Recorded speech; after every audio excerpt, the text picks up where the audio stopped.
YouTube. It's great to be with you. We've got Duygu and Laura J and Katia Palmeri over on Facebook too. We're recording for you.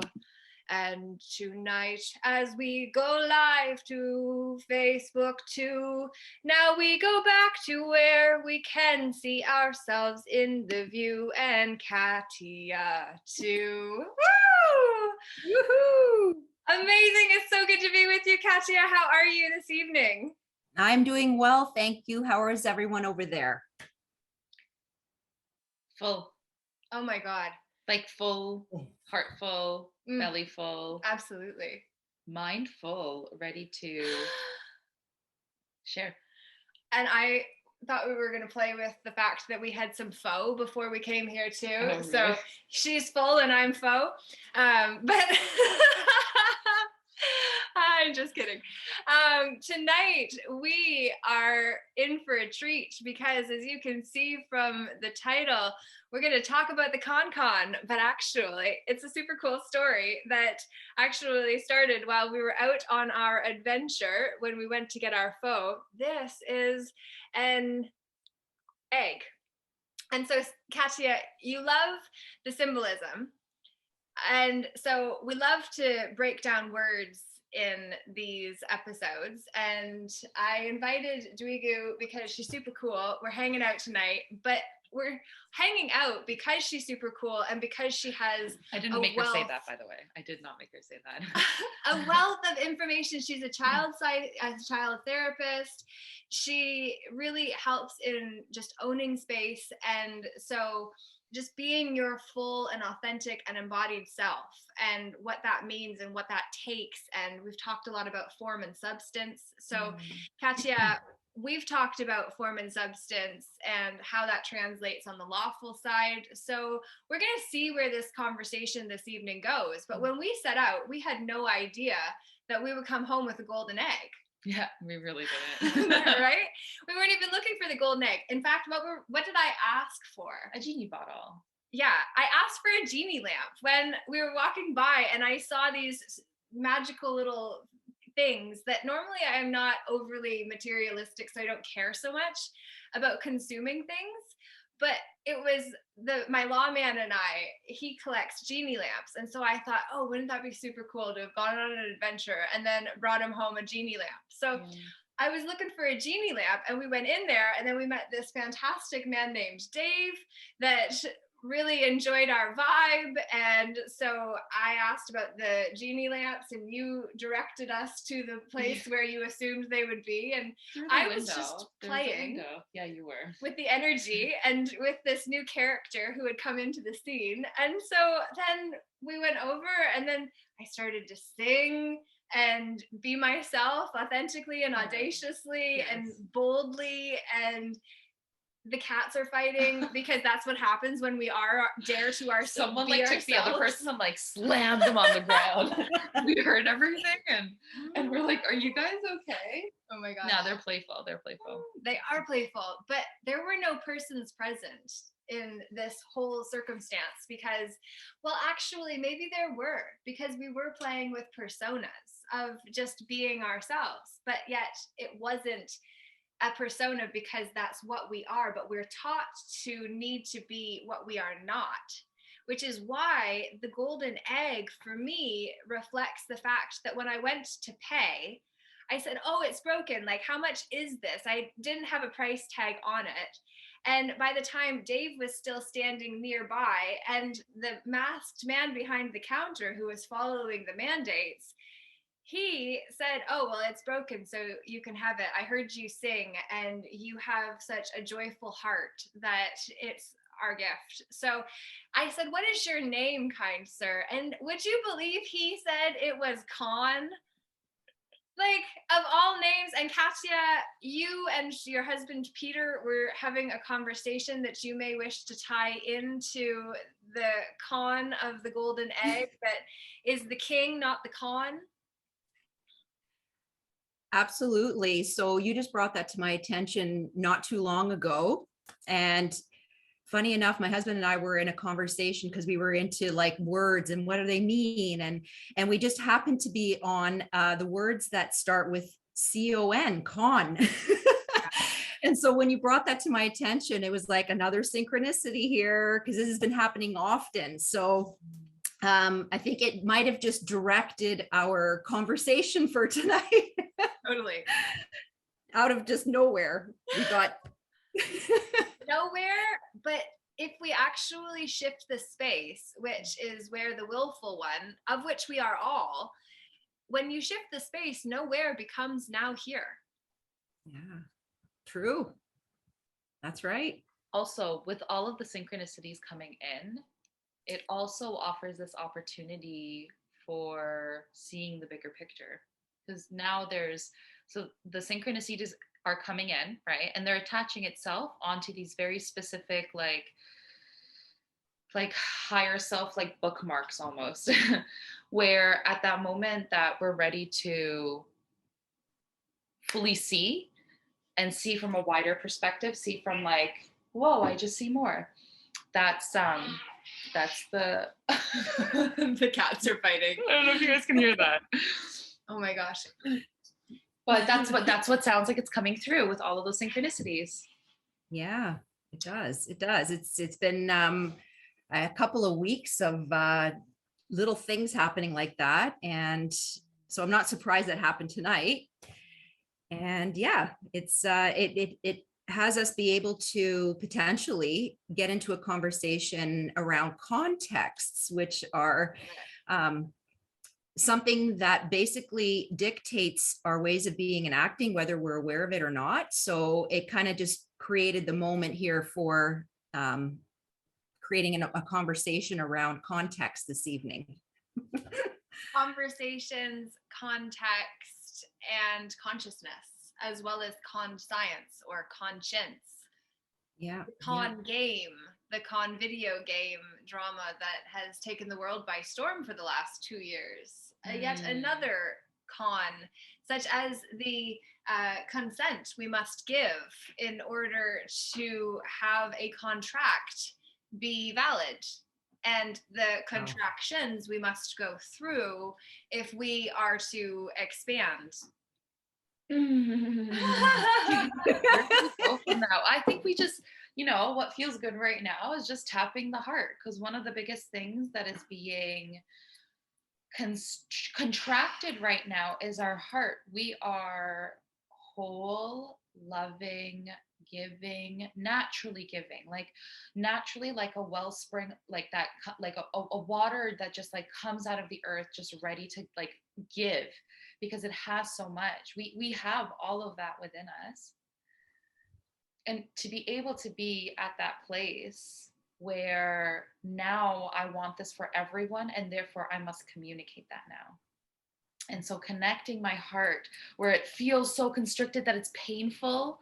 And really what it is it's just vibrating out, because it wants a bigger space for itself. It just wants a bigger space. And at first it feels like pain.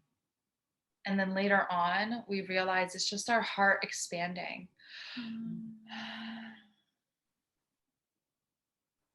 Imagining a mermaid, imagining being in a mermaid's body, imagining seeing a really big wave in the middle of the ocean coming at you. What does the wave, the dolphin do, or the mermaid do, or the human do? They dive under the wave. As soon as we dive under the wave, we're going deep into the water, deep into the ocean. That's going to turn on our mammalian breathing glands to breathe in the water, breathe in the plasma, breathe in the fourth phase of water. And from that place, that's where our heart expands. That's where our heart no longer feels pained. No longer do we have to take that wounding with us and martyr it, burden it on our shoulders. But we can be truly ourselves and present, whilst at the same time communicate our needs and set that as a precedence for the future, because there's no more taking this bullshit. Oh, you want to act selfish? That's not okay. I'm going to call you out. In fact, I'm going to call you into your highest potential because I'm not taking this. Oh, you're choosing not to be compassionate? That's fine. I will choose to have compassion and model it for you and demand the same from you. I'm not going to ask twice though. I'll wait for you to meet me here.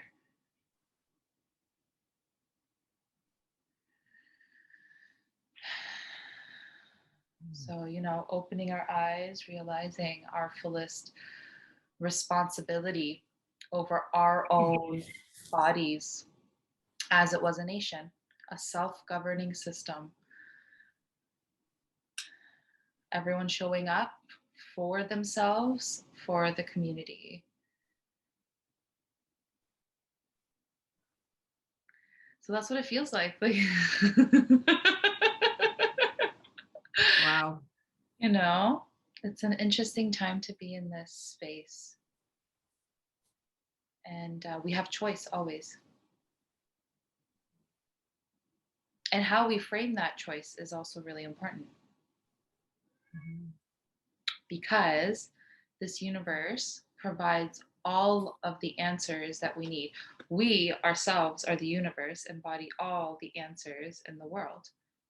Meaning, when I tap into my creativity and my intuition, that's where I'm able to create the most wildest dreams.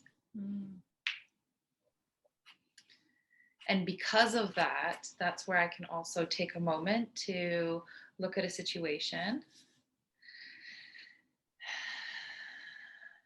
and see that at this moment, this person is triggered and I'm triggered. I'm triggered.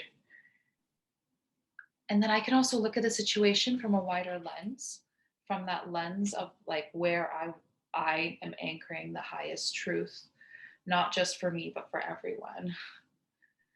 Because it's good for my highest good too. Yeah, of course, but it's good for everyone's highest good. I don't want to be on this like earth alone. No. And so when I'm able to see the bigger picture, I'm like, ooh, what would past, present, future self me say in this moment that would be quite acceptable?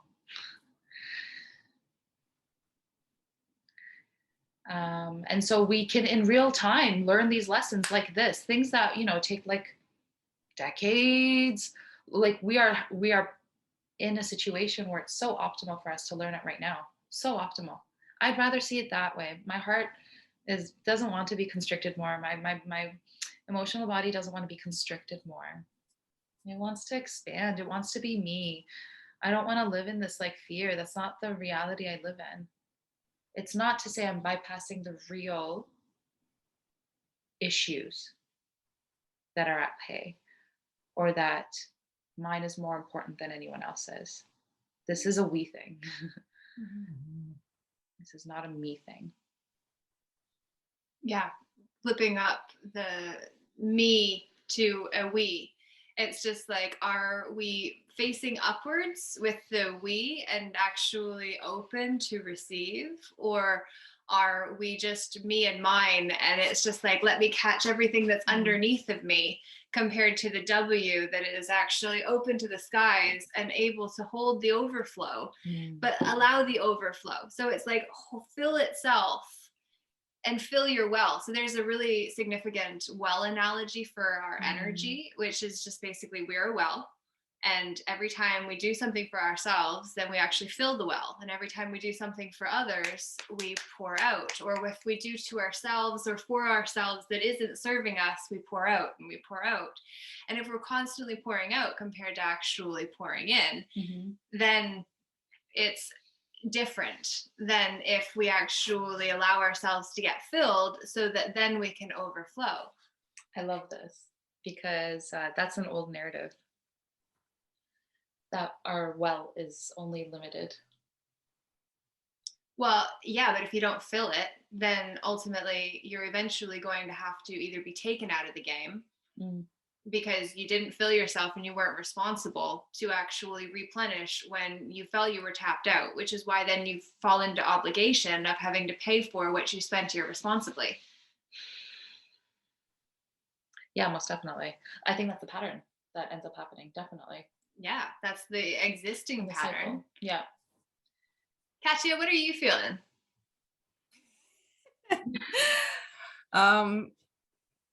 So I thank you for doing what you did there, because it actually grounded me and it got me, I guess, present to what I experience in situations like this. Anytime that I'm doing something new or it's something, I'm putting myself out there, I can feel the inauthenticity. So it's like I needed to be grounded there and more present to that. So you brought awareness, thank you, to my heart.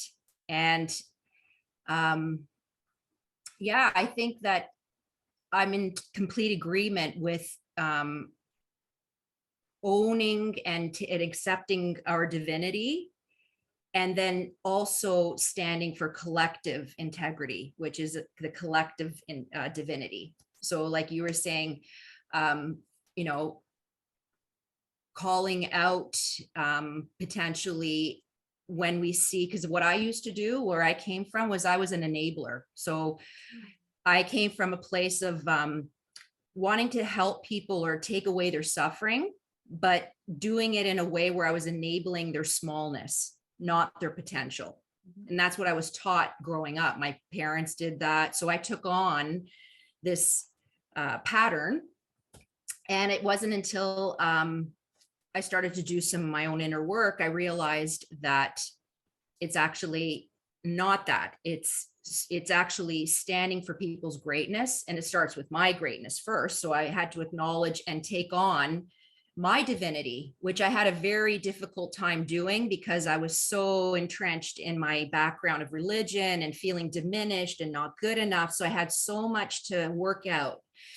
And in doing so, I realized the power within me, and then that shifted. It shifted the whole thing about standing for others' potential, because I'm someone who loves possibility and coming from possibility. And now when I look at people, I see their potential, I see their possibility, and I speak into that, where I used to speak into their smallness. I am so sorry to be laughing at such an inappropriate time, because you're talking about like expansion and being your authentic self. Yeah, such and beautifully too. It's so important, and I'm laughing because I've created these bug eyes. She's so, do you know you know what I did? Do you know what I just did? I literally went like this, stop. I was like, stop laughing. It was so like funny. She's got little ring eyes. I know. Big eyes. I know. Like, so we play with it. I mean, like, are we human really? I mean, in this physical body, yeah, but do I identify with this physical body all the time in times like I don't. Wow. I apologize. So I No, don't worry. Digress. It was just like she's got these inauthentic eyes of lights over top. Oh, gone now. Brilliant. Like, this is it. But it was just like I was having a shadow that I wanted to address, and we had the ring light there, and it was just like, darn it, I'm not content with how this is right now. And so I wanted the ring light, and I thought, great opportunity to turn the light on while you were talking about standing into your greatness. Yeah, and how the enabling of the smallness of the other, I so resonate with that. Like, and how you put it just puts a lens on your lens of that situation, because we all resonate, and it might not, and it usually isn't resonated in the same, like the way it plays out isn't the same yet. I'm like, ooh, I get what you're saying. Mm-hmm. Well, who hasn't had the experience of playing small in order to conform to the forms of others' expectations? Very true. But also in this scenario, we think, like, from my perspective, I thought I was helping someone, but I was enabling their smallness. I genuinely thought from the deepest core of my being that I was being a helpful person. A helpful woman, because I didn't realize that was a part of the programming around program. Exactly. Well, I literally had an experience where I started hanging out with this girl from high school. We met getting our nails done, and she was going to a Buck and Doe that night and invited me to come. And I didn't know anyone except for her, which I only barely knew her because we weren't friends in high school. And are you sharing a relevant, like relating No, it? you're good. Keep going. Go ahead. Okay. So basically, this happened, and so then I show up for this Buck and Doe, and she's got her bestie and her and me, now 3 women, like what's here right now, right? But the difference was that we show up at this Buck and Doe, I don't know anyone, and I don't really drink alcohol, and I never really have gotten into it. So at the Buck and Doe, I might have had a cranberry and vodka. If I were to drink, that would have been my beverage. But I also just now drink cranberry juice and just told that. And like people think it's got alcohol in it, but I like virgins. So we might as well get it in a drink. No, I'm just kidding. I'm totally kidding. Sounds totally inappropriate nowadays. You can't even say these kind of things because of all of the pedophilia and the Satanism and all of the craziness that you don't want to talk about because of how far it veers us. But anyway, the point is so a virgin drink would be what I would have. And so I don't need alcohol in order to want the party to start. And the dance floor was not yet started. It was early-ish in the night. We had gotten there. I was ready to dance. A good song came on. Others would have danced, but nobody had started it yet. So I went and I started it. And I said to the girls, it's like, there's 3 of us, let's go start the party. And like, they hadn't had enough to drink. So it's like, well, F it, I'm going. So I went, and then other people were grateful that somebody had started it. And so then everybody else kind of came out to the dance floor, and then the dance party had begun. And when I went back to the table, this girl literally said, like, Laura, you are so humiliating. And she was completely horrified that I didn't know anyone. She knew everybody that was there, or like what, like she was in the know, and I was not part of the community, so I wasn't. But she had brought me, and now then I started the party, and she wanted to start the party but needed liquid courage, and I just have courage. Like, I didn't know that it came in a bottle. I didn't know you could buy that. Like, you can't really. We can't bottle yours either. Right? Well, we can through your activation of your voice. But anyways, as you were. So that was the experience that I had the first night. And then I still tried to hang out with this group for a couple more months. And we got together a couple more times. But I was struggling with their need for me to play less than I was. Like, there was a situation where like this guy ended up coming into the group, and literally there's like the 3 of us girls and then like 2 guys that are part of this group, but she claimed him at the beginning of the night, which I didn't realize meant you couldn't even talk to him then. How old are we? Well, we were in our early 20s at the time. Makes sense, yeah. But even still, I was just totally ridiculous because I wasn't looking to pick him up. Like, I'm not interested. I just want to dance, have fun. I'm part of a group. Finally, I never fit into groups. This is actually very significant for us all because I never fit into groups. So I was so excited to belong to a group. And then I went to my Reiki master at the time. And we had this session, and I was explaining to her this story. And the other story about like this guy coming and like having to get called to the bedroom for a council meeting with these 2 girls to be like, I called him and you are trespassing on my claim. And so like it was a big problem. I was like, dude, I'm just talking to him and you're not talking to him, which means there's 5 of us and 2 of you aren't talking to him because you're like waiting for something to happen. And so like I can't talk to him then either. Like, WTF is the logic of this? There isn't any.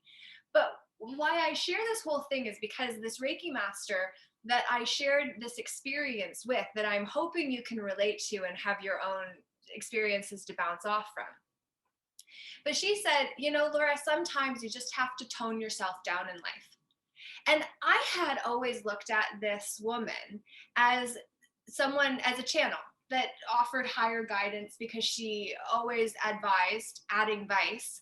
Not always, often helping, but sometimes in that circumstance, she was adding vice to me because then I would have had to conform and be less than I am. And I would have sacrificed a part of myself in that experience had I tried to continue to conform in order to listen to a limiting belief about what is required in order to actually have friendships where you don't step on people's toes, when I would rather have friendships with people that can hold space for my need for space, and also be willing to take up their space and hold their own without feeling like I'm a threat, or me feeling like you're a threat.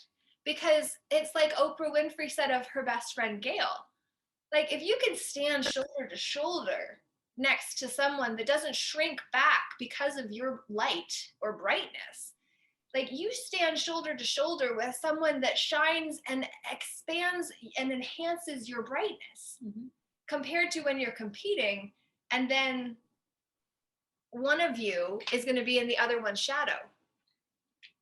Okay, I hear what you're saying. And would you consider this person like an elder?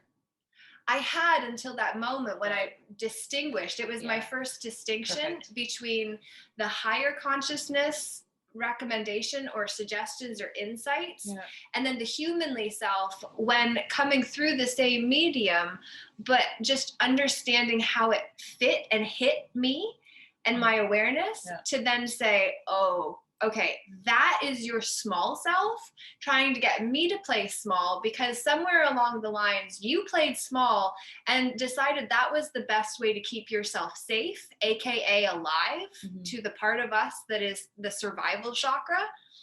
And so that was where that was coming from. So context is everything.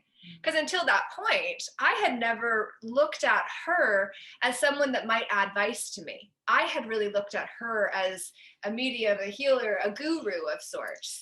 And I think that's exactly what ends up happening, though, because in this dimension, there is polarity. So in that moment, that's one side of the reflection. The other side of the reflection coming from an elder is sometimes there are moments where what she says is accurate, actually.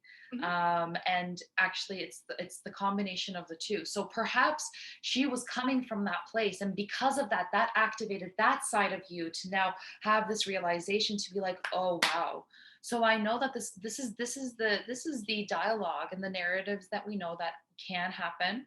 Or we can also acknowledge word value for what the actual person is saying, matching word to energy as well.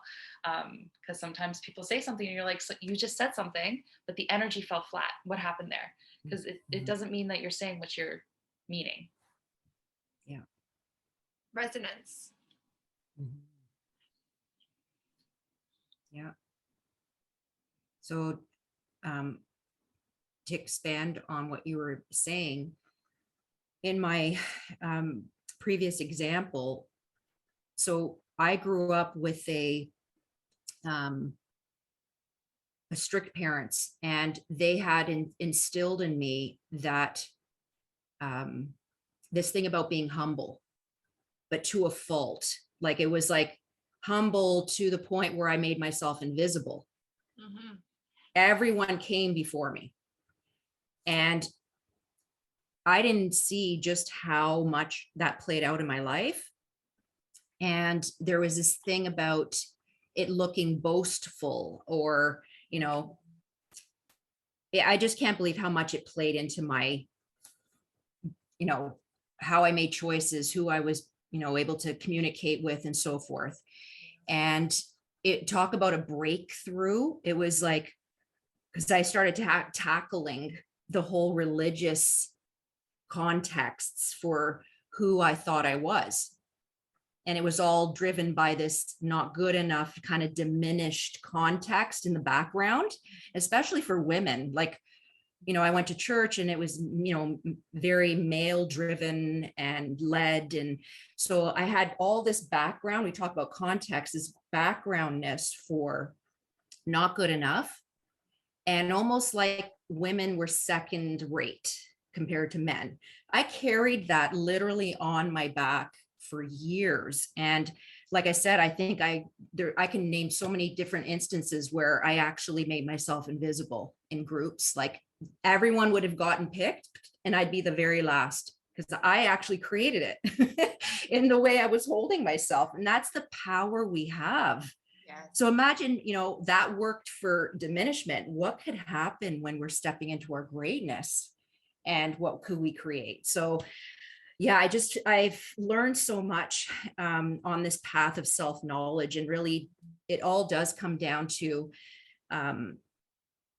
getting clear on the truth of who we are for each and every one of us, and operating from there is the key. It's like you are the example, and I've heard it in different ways, but the permission for others to step into their greatness as you do, as each and every one of us does. So yeah, just the contexts do drive our ways of being and acting, and it's just recognizing what's working and what's not working, because it's all about relationships. So if we're looking at obviously the relationship we have with ourselves first, and then use everyone, because I was going to bring your fragments of others. We had a conversation last week and I loved it, because it's like I see everyone around me as definitely fragments of all the beingness that's available to us.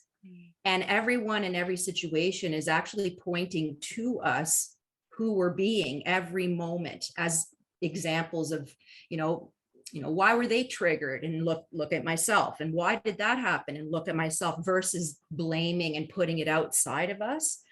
So I love the fact that if we looked at everybody around us, all the situations, and took it on like they're reflecting back something in us, and that comes with the acceptance, for who we are, all the beingness, and then we accept outside of us, and that creates, I believe, an opportunity for transcendence and transformation, and especially as a collective, because yeah, we want our communities to reflect one another.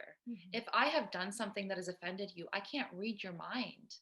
that's If right. you communicate to me, like illuminate the situation, then I'm like, of course, I want to build this report. I want to make sure that I'm like giving to it everything that is meant. And so, yeah. Did you get an opportunity to watch the Mr. Rogers movie with Tom Hanks? Yeah. No. Oh, Really? MG. Okay. We watched it this weekend. I had an opportunity, Okay. and I was moved to tears by this movie, because I've watched another documentary with Mr. Rogers, but who he held himself to be was so incredible. Like, talk about an individual who's holding a space for people to see who they are through him, like who he was being for people. Like he put everything aside to get into people's worlds, and the way he held space got like a goosebumps. So I'm not going to give you all the stuff, because I think everyone should watch the movie, because he demonstrates the power of listening, the power of truly getting into someone's world, and how that can shift and transform just in a simple moment, little time. Not a lot of time was required. It was just, he held such a powerful state. And I think that's the opportunity we all have, because right now, like you can see through all the chaos, there's a lot of distractions and a lot of noise. And we want to be speaking. I mean, there's one thing to say about speaking up again, being your voice. But I think there's even more power in being silent and letting others express themselves, because I think there's a tendency for everyone wanting to voice their opinion. And the magic happens when someone is able to be listened to, even just for the first time in their life. And what that has the opportunity to do in this world is incredible. So Opens the egg of potential. Like literally, it gives birth to someone's new identity. Because it's like for the first time in their life, somebody actually let the light in a crack. And then they made more space, and they cracked open more and more and Which more. is a remembrance. It's all just a remembrance. Like that's what we're offering. So within that reflections and community, we're offering remembrances of, the contract of forgetting when we came here, and like then the realization and the journey to it. The Real Eyes Nation. that Ooh. we create when we actually remember who we truly are as members of the earth that is heart spelled in a different order. Mhm. Like when we actually get back to who we truly are and to see why we need to simply be a woman as we are, or man, that is fully present into this now moment where all of our power to change anything exists.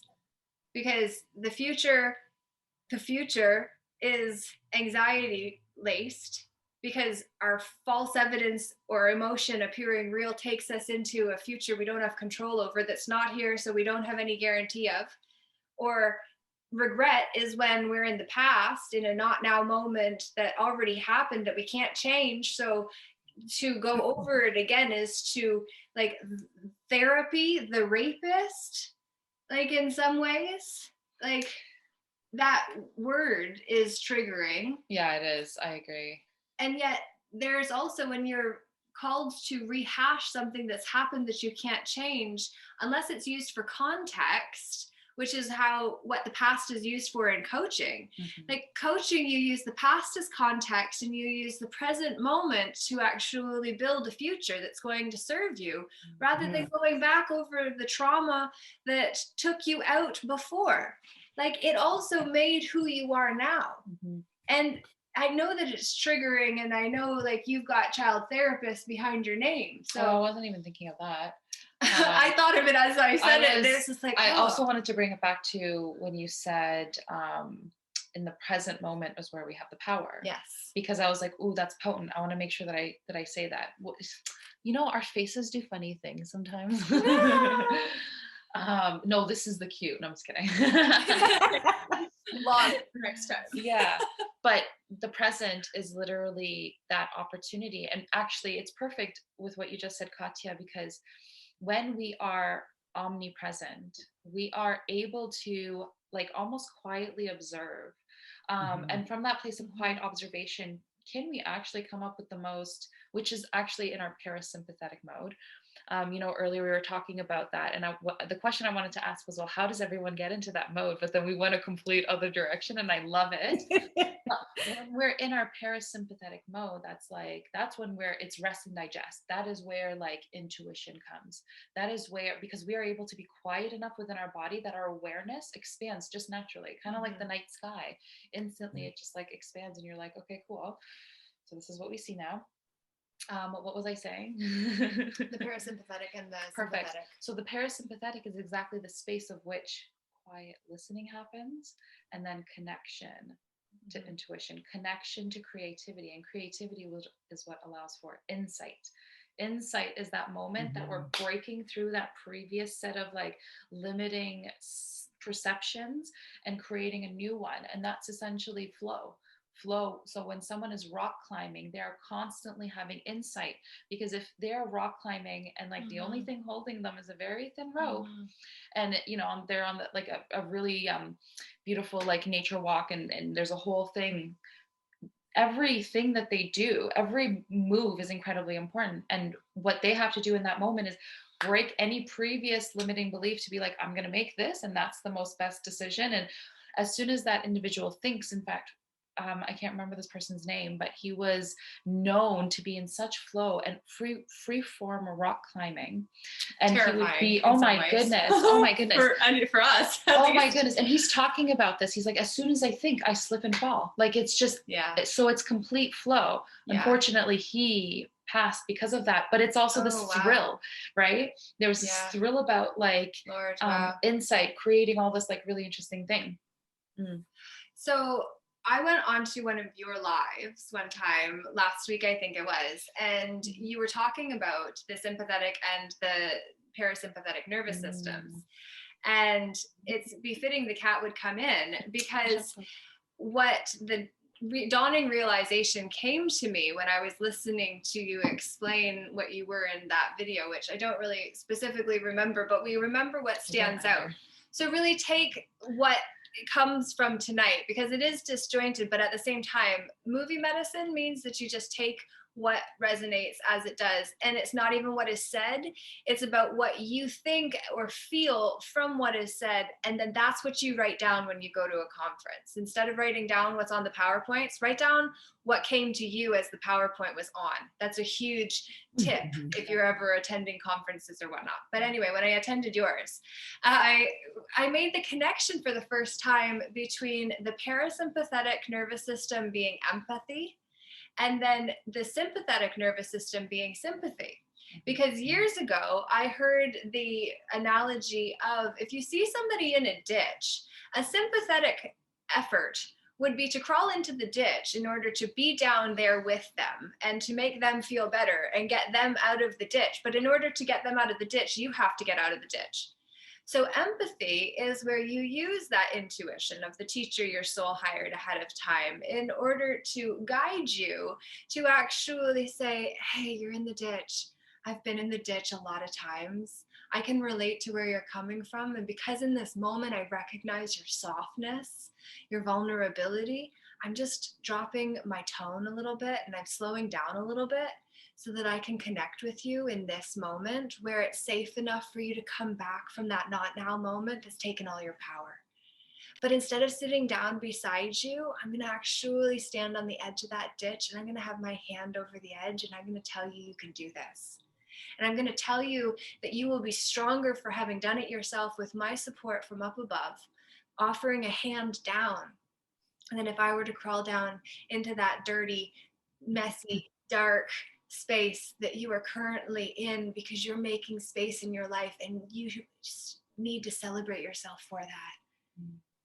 And when you recognize you don't have to get in the ditch with somebody in order to relate to them, relationships, relatability, we relate, the ability to relate, relatability is simply our ability to connect in this moment and to lock eyes and say, you're okay. Even if you're not okay in this moment, it's okay. Yeah, it was interesting because it also offered this opportunity. If our pattern happens to be that we sympathize and we don't know, or when we say I feel bad for them, it's an interesting moment because what we're doing is we're taking our full energy, our full cup, and we're having to lessen and lower our cup to get down to this level, to meet them eye to eye, to be like, I really get what you're saying. Instead of keeping my energy here, keeping my power, allowing the person to keep their power. Man or woman. Allowing this man or woman to keep their power. And as a result, offering exactly all the things you said. That's probably one of the best like definitions of like compassion. Compounded passion was what I heard compassion stand for. That was just like, okay, what does that mean? Break that down. Compounded passion. It's compassion is the ability to compound your passion in order to spark the passion in the other. It's like when I worked at the gym and I used to say my job, I might have had the job title of selling memberships, but my job was to go in there and sprinkle magic on members. That was literally what I said my job was. It was just like, I am the cat woman, like one they would have called a witch, because I looked that definition up actually, and it actually is about wholeness. A witch is one who is healing. It's like a witch is one that uses the modalities of the occult and what resonates and picks and chooses and uses the shopping cart method to find meaning, to find a belief system that will support us. Indeed. And the spider plant is what is being chewed on. But can you see that? Can we not eat the baby? I don't know. I think those are actually poisonous to cats. So I think it's a good idea for him not to, in fairness. Great. But a spider is the symbolic web connector. So the fact the spider plant would be brought in the moment when talking about the empowered ones of the past that spoke up, of which we likely were versions that were persecuted and punished and have had lifetimes where we were taken out because we took a stand. And now we're actually coming to a place of remembrance again that we are not persons, that we are women and men of these common lands in our private capacity, even though we're in a public space with the interface of a personage, title, or status that would make us appear to be other than we are. I actually understood all of that. And it's taken such a long time. There's times where I'm just looking at like Laura like, huh? But you're not alone in that. That look is very familiar. I'm just kidding. Well, No, I'm it's not. true. No, it's quite truth. Yeah, no kidding. Yeah. All real. Yeah, it is legitimate, but I don't take it personally. And No, I don't either. like, this is the thing that we need to really recognize about the not taking it personally. And when in situations, and if we haven't met yet and we're having a conversation and you ever say that you or someone else is a person, I will correct you and say man or woman, because we all need to make the distinction. Because if we believe that we are a person, we are in a status, not a standing. Yes. And if we have nothing to stand on, then how are we going to take our common lands back?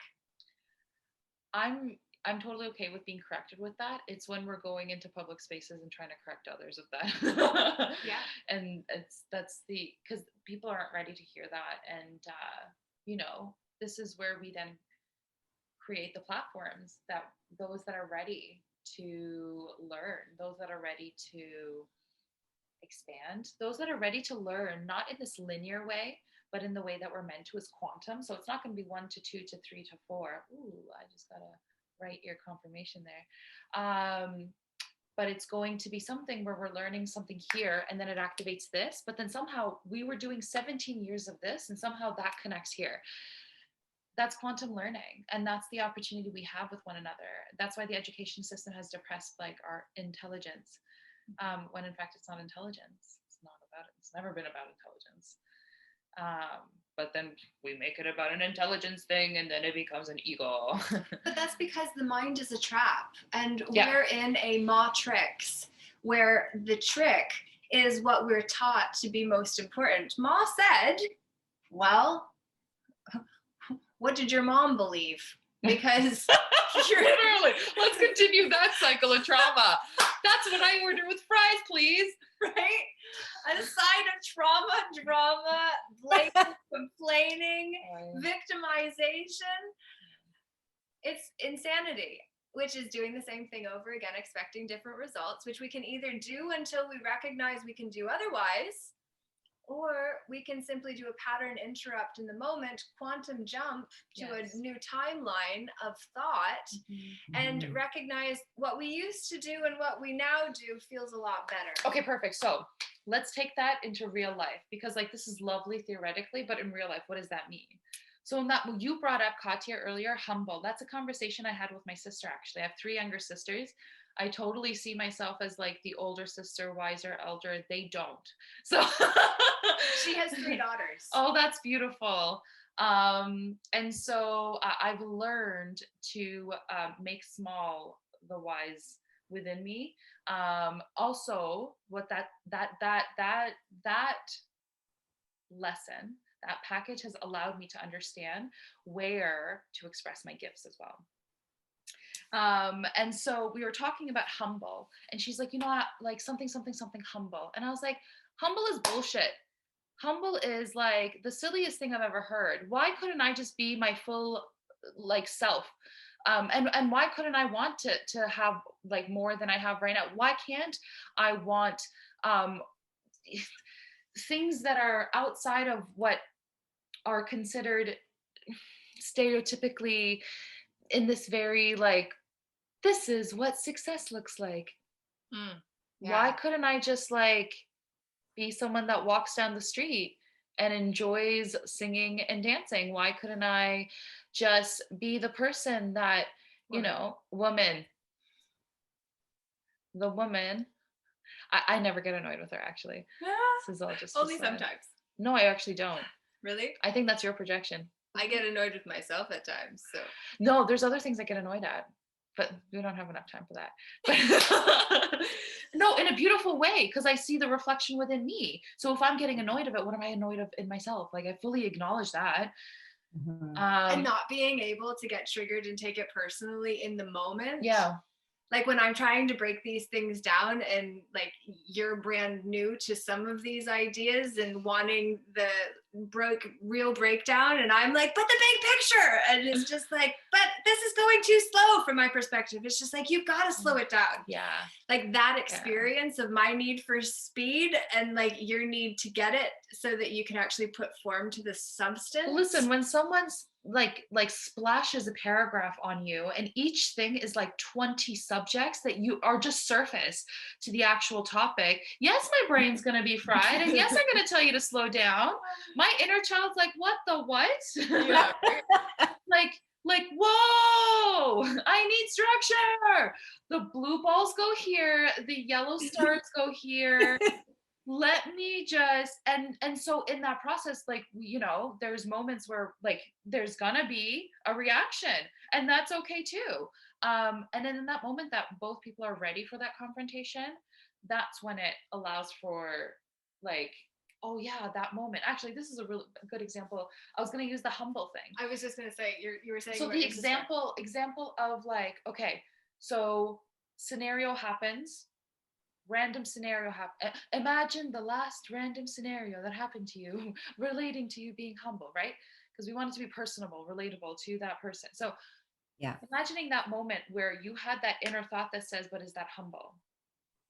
In that moment, I can be like, okay, cool. Thank you, inner self, for bringing that up. Is that humble? Did I come into this earth to be humble? No. I came onto this earth to fully embody me. And to fully embody me means to fully embody and be everything else, to receive all of that abundance as well.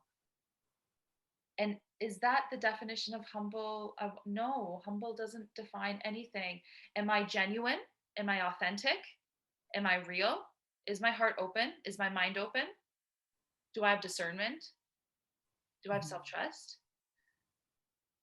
Am I able to, in real time, correct myself? Am I able to take responsibility for my stuff? That's more important than being humble. And then, Katia, with context around religion and the story of not enough that is so embedded into that, what about the fact that the good book says that the good book is oftentimes what the Bible is called, right? It's the one good book. Well, WTF is all the rest of them. Like, I'm sorry, I've been writing a book. You'll probably write a book. You'll probably write a book. Many of us will write a book. Like, what? We're all just chopped liver because one book was written eons ago to record his story as ours, where the man Yeshua was turned into a suit as Jesus, which I always often say is Jesuit as well for the Jesuits, which is a very controversial thing that, you know, might get me killed one day, because we have been in cultures previously where ones that spoke out, that were truth tellers and whistleblowers, have been taken out historically. And now we're at a time where we have to choose to either die by living in a rut, or, which is simply a grave with both ends kicked out, or we choose to stand fully and humble, or choose to stand fully. But the good book says that being humble and playing small is a better option than standing up. So what we're promoting is actually blasphemous by those that would wish to adhere to the dogma, which is the dog I am, dogma, A-M, for the dogma, am dog, or am God, depending on how you want to put those letters together.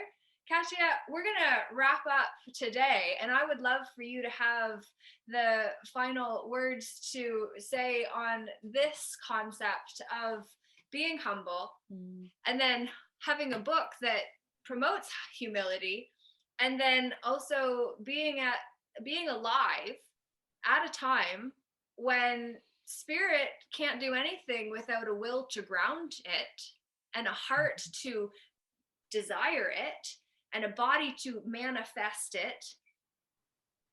Take it away, sister. Oh my God, there's so much to say. I know. There's so much. There's there's so much to say, but I have to narrow it all down right now Yeah, to very a sympathetic concise bullshit. thing. Yeah. Yeah, we have to definitely get into more conversation around this, but based on everything that we've talked to tonight, I think we're breaking free from an old paradigm. This is like a breaking from an old earth into a new earth. Yeah. And in order to create something new, we need to be looking at the background as for who we're being. So what I would say is, if we're using relationships for an example, and we keep creating the same results. We're in a relationship and we say, my God, this is the third time this has happened.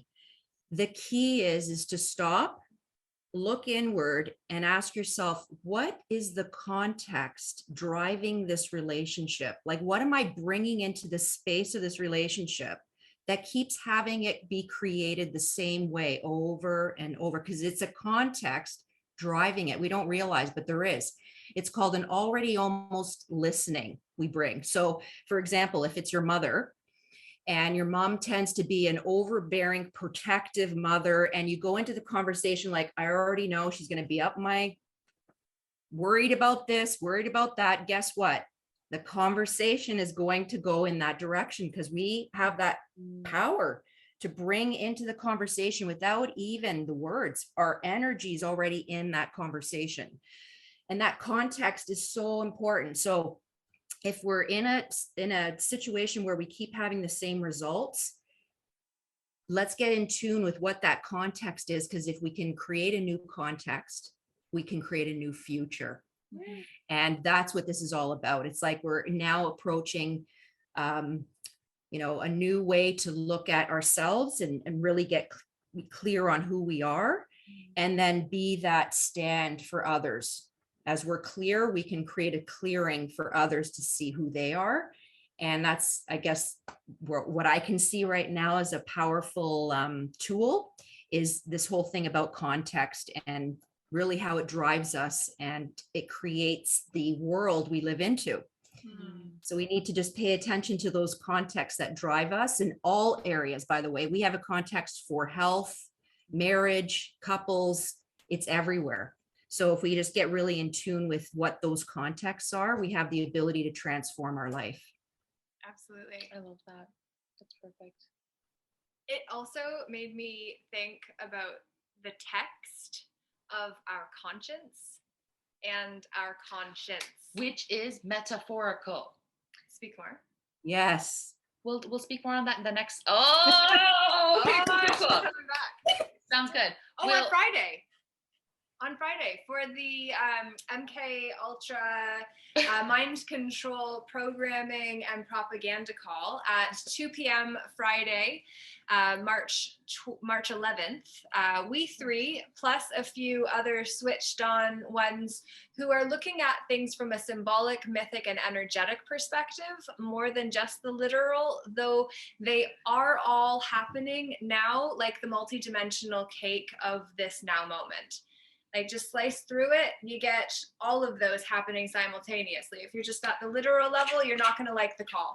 But if you're willing to have a little bit of all of it, then definitely join us. Peter will join Katia in the frame as well. And there will be more in the game, because this is what is required to be discussed now as never before. So thank you for joining us this evening. Thank you for having me. Thank you for having me. Thank you. Amazing. Pleasure. All right. Thank you.